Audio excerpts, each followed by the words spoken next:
Imagine if planes were thrown away just after one flight. A ticket would cost millions. That's how most rockets work today. Dumped in the ocean, burnt in the atmosphere, or left as space junk.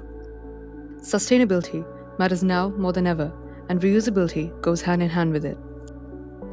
According to an article published by the Cornell University this year, 72% of greenhouse gas emissions from satellite launches comes from rocket manufacturing and propellant production.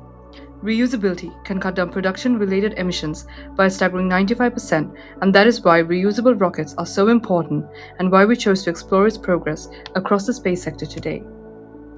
Planes glide on air, but rockets don't have that luxury. They travel in space where temperatures swing from icy cold to burning hot. And to survive, rockets need heat shields and advanced materials. And landing, well, they can't just glide. They have to flip, slow down, and land vertically with precision. Sounds impossible, doesn't it? But scientists and engineers have already made it a reality. So how does a typical two-stage rocket work?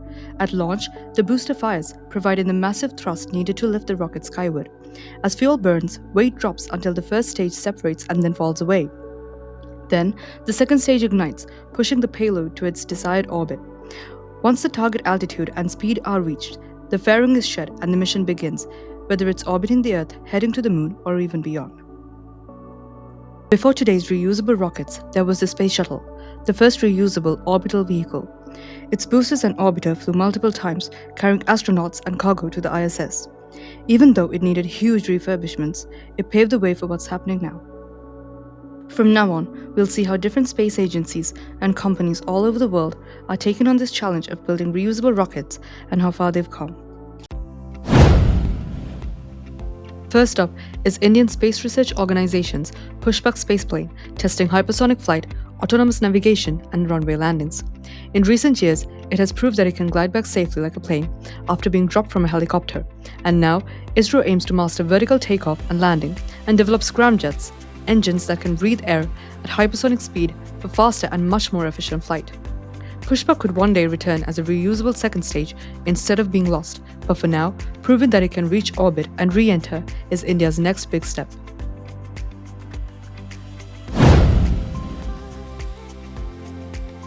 Our next contender is Europe, pushing hard with the Prometheus Themis program.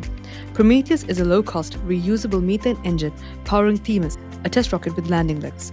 Its first hop test in 2026 will prove reusability basics. Lessons learned from building Themis will be then fed into MaiaSpace, a startup building Europe's first eco-friendly, reusable mini launcher. Together, these projects showcase Europe's bold step into reusable spaceflight. Next up is China. Land Space's Zhuque 2 made history when it became the world's first methane-filled rocket to reach orbit, which is a big step for reusable systems. Methalox burns cleaner than kerosene, which is used by most rockets, leaving less residue and making engines easy to reuse. Its successor, Zhuque 3, is fully reusable with vertical landings and a maiden launch expected in late 2025. And what you see here is China's state-backed program flying a reusable test vehicle to 12 kilometers and landing it safely, showing China's heavy investment in rocket manufacturing. Not every rocket company is aiming for Mars. Some are tackling the hardest challenge, making the second stage reusable. That's where Stoke Space's Nova comes in. This rocket features a heat-shielded upper stage that can survive re-entry and land vertically. Stoke already proved the concept with the 2023 second stage hopper test and began full-scale first stage tests in 2024. If successful, Nova could become the world's first fully reusable orbital rocket. Blue Origin proved reusability early with New Shepard, a fully reusable suborbital rocket that flew 16 successful test flights before carrying humans. Its hydrogen-powered engine was the first new US-produced of its kind in a decade. It launches vertically, crossing the common line, after which it experiences a few minutes of weightlessness. Then returns safely, the capsule by parachutes, and its booster lands vertically. Scaling up is New Glenn, over 320 feet tall with a reusable first stage and 7 BE4 engines. Its booster lands on the floating platform Jacqueline, while the second stage burns upon re-entry or is directed to remote ocean areas. Its massive fairing, which is twice the usual size, allows bigger payloads and satellite constellations. From New Zealand, Electron has flown regularly since 2017. It uses the Rutherford engine, the first orbital class engine powered by electric pumps and lithium batteries. Its unique kick stage is designed to deploy multiple payloads to different orbits on the same mission, and is capable of higher altitude deployments while also surviving lower altitude orbits. For reusability, Rocket Lab skips propulsive landings and instead, its boosters lows in the atmosphere with an aerothermal decelerator, deploying a parachute, and even being caught midair by a helicopter. Rocket Lab's next step is Neutron, a medium-lift reusable rocket built from carbon composites. Its first stage is powered by Methalox Archimedes engines, while the second stage uses a variant of it, enabling 13 tons to the orbit. Its first stage and fairing is designed as one reusable unit. After launch, the first stage is designed to land safely on a barge and will be refurbished and flown again.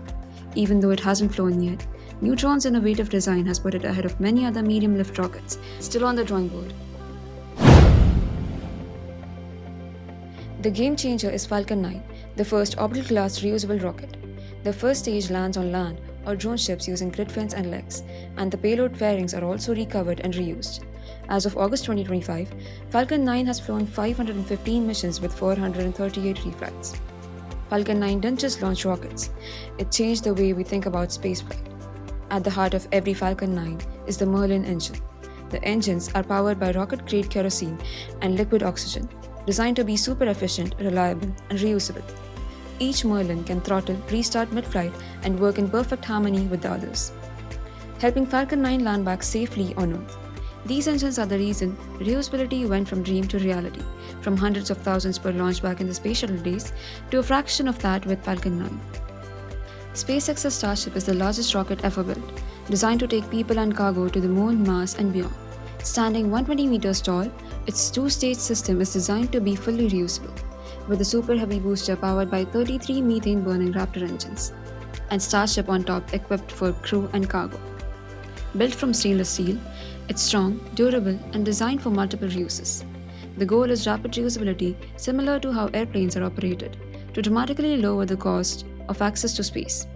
Through iterative flight tests, Starship has gone from early failures that ended in explosions to milestones like the Mechazilla Tower catching the booster in 2024. Most recently, in Flight Test 10, Starship completed its most successful mission so far, reaching orbit and demonstrating the controlled return of both the booster and the strip. Selected by NASA's Artemis program to land astronauts on the moon, future Starships could carry over 100 people to Mars and support lunar bases, paving the way for a fully reusable, heavy-lift transportation system that will help humanity take its next steps in space. Now that rockets have proven reusability is possible, the real question isn't just how far we can go, it's how wisely we choose to get there. Reusability is making space travel cheaper and more accessible, which means more launches are coming. While that could crowd orbits or create more debris, most of this activity is driven by research and innovation, like exploring Mars, testing new spacecraft materials, or deploying satellites. Things that ultimately benefit the Earth. The Green Path imagines cleaner skies, rockets powered by greener fuels like methane or biopropane, and launches guided by smart regulations to keep space safe. But there is also a chaotic path, where cheaper and faster launches crowd Earth's orbit with satellites, pump more emissions into the atmosphere, and turn space into a junkyard of dangerous debris. With careful planning, responsible use, and continued innovation, reusability can be a key driver in making space exploration truly sustainable. But in the end, it's up to us how we choose to do it. Hello, I'm Ranudi. Hello, I'm Manasi, and this is our submission for the LTube Challenge 2025. We hope you enjoyed watching our video as much as we enjoyed working on it. Thank you.